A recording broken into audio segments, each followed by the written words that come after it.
Ladies and gents, welcome to CG Reaction, and this is Miscellaneous Myth, the Theogony, Greek creation myth by the channel Overly Sarcastic Production. We spent enough time debating in the Greek mythosphere. I think it's high time we went back to the past and finally looked at it, how it all began. Yeah, this is about the Titans, Kronos and things. Yeah, I have some basic knowledge of that, because I don't know much about it. This is gonna be a fun video. I looked at quite a few Overly Sarcastic Production videos already. If you haven't seen them, check out the cast. There's a playlist creator for it. Overly Sarcastic Production, Reaction, something like that. Check out the playlist too, like Tier Zoo, Internet Historian, CGB Grey, Real Life Lore. And yeah, let's watch this one. You know how urban fantasy writers really like doing that all myths are true thing, so they try really hard to find some way to make sense of every world mythology being real all at once? And how sometimes it works okay, but sometimes it just comes across as really busy and incomplete. American Gods is good, the mythology and everything. I saw the first season of that and I liked it, but I never thought that would be accurate enough. Coherent? Well, I'm gonna let you in on a little secret about Greek mythology. Hesiod did it first. See, Greek mythology isn't internally consistent, because no mythology is, but that didn't stop Greek writers like Hesiod, a contemporary of Homer and one of the earliest sources we have, from trying to make consolidated narratives out of every random regional myth they could get their hands on. In Hesiod's case, his efforts famously produced the Theogony, an attempt to outline the genealogy of every single Greek god. I'm not talking the Big 12 here, I mean all of them. You want to know the names of all 50 Nereids, all 3,000 Oceanid nymphs? Well, Hesiod maybe can't give you all 3,000, but he's more than happy to rattle off 41 of them. Ever wonder what specific combination of titanic boinking produced the Oneiroid, the ash nymphs, the Hesperides? Well, don't you worry, Hesiod has it down. Everyone's got a place in the family tree. Everyone. So yeah, on a scale of 1 to American gods, That's basically a Greek mythology dictionary or something. There's everything in it. Hesiod's ranking maybe a 3.5 on the actually making this interesting meter. That said, the Theogony is more than the world's most pompous flashcard set. Scattered haphazardly through its endless lists of meaningless names is a genuinely fascinating narrative of gods and monsters and the creation of the ancient Greek world we all know and love. So let's set aside the genealogical aspect for now and focus on the fun part, the ancient Greek creation myth. So, in the beginning there's nothing but chaos, a vague entity representing some sort of primordial emptiness pre-anything happening. But it's not alone for long, as soon enough Gaia, Tartarus, and Eros pop out of nowhere, representing the primordial earth, abyss, and existential concept of love, respectively. Chaos takes a cue and spoots out Erebos and Nyx, darkness and night respectively, and then I guess goes and takes a nap because that's the last we hear of it forever. While Nyx and Erebos are off bumping abstract concepts and creating the day-night cycle, Gaia crafts herself a partner, an equal and opposite in the form of Uranus, the sky to her earth. The two of them promptly get busy and crank out 3 sets of siblings, first 12 Titans, then 3 Cyclopses, and finally 3 Hecatoncheires, ludicrously powerful giants with 50 heads and 100 arms each. What the hell? Okay, so the Titans and basically Cyclops and this Heka talk, whatever. Yeah, okay. Now the Titans, Cyclopses, and Hecatoncheires have their differences, but they're united in their complete and utter hatred of Uranus for seemingly no reason at first, although it rapidly becomes justified when Uranus takes to imprisoning his more monstrous-looking children in secret locations under the earth. Gaia gets fed up with Uranus' shenanigans and comes up with a plan to knock him down a peg. She forges a sickle out of gray adamant and calls up her Titan children, asking them to help her take down Uranus so they can take his place ruling the universe. The Titans are a bit skittish, but the youngest, Kronos, Titan of the Harvest, accepts the task and ambushes Uranus. Yeah, this is a lot happening in Greek mythology, isn't it? Basically, children killing their parents just to take their place. Same thing's gonna happen with the Kronos too.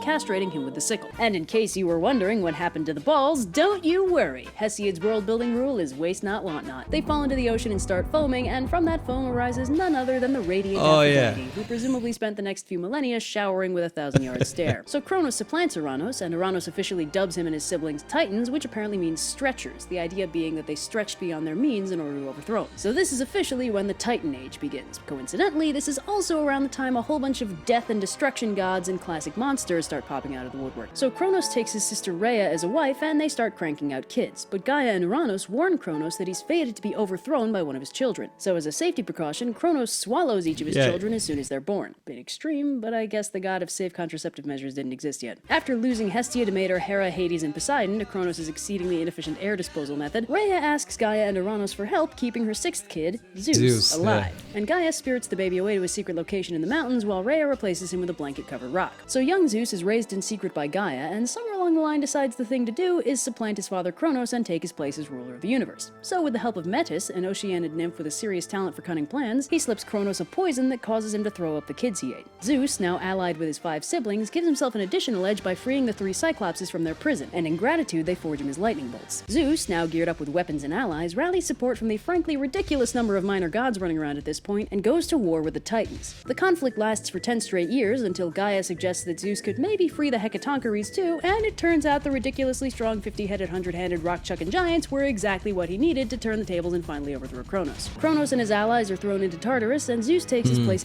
I remember hearing about this, but I didn't know that Zeus actually freed up the Cyclops and whatever those many heads and hand people too, and they helped him took down Titans. I thought, basically Zeus and his siblings basically took out Titans by themselves. I thought that was the case. Is king of the cosmos, after a short interlude where he, Poseidon, and Hades draw lots to determine who exactly gets to lord over what bits of the universe. So Zeus marries Metis and she gets pregnant, but Zeus is warned by Gaia and Uranus that Metis is destined to bear thoughtful children more cunning than Zeus, first a daughter and then a son who will eventually overthrow him. Determined to stay super cool god emperor of everything forever, Zeus reacts by eating Metis, but not in like a murder way, in like a subsuming her essence into himself so she can provide him with wisdom and advice kind of way. Is that better? Yeah, still a huge... No, it's not. It's still creepy.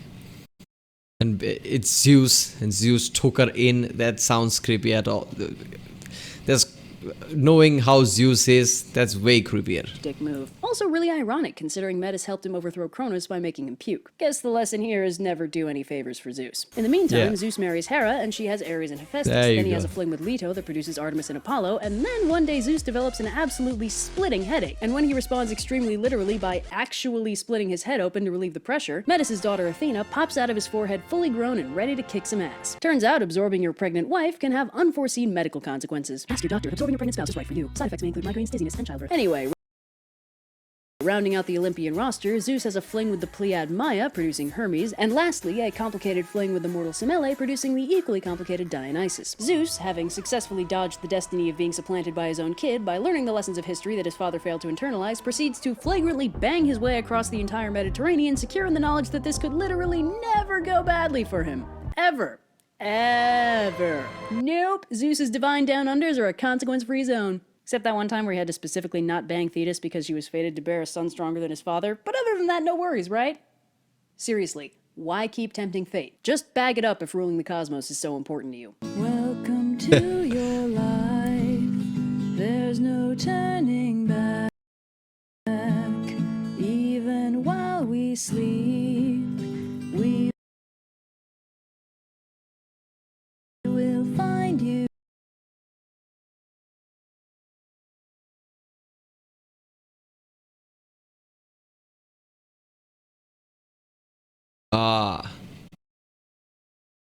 Matt is stuck hanging around in Zeus' brain. If Zeus spends too much time worrying about his hypothetical heir wound, it makes sense for that to allow Metis to conceive him,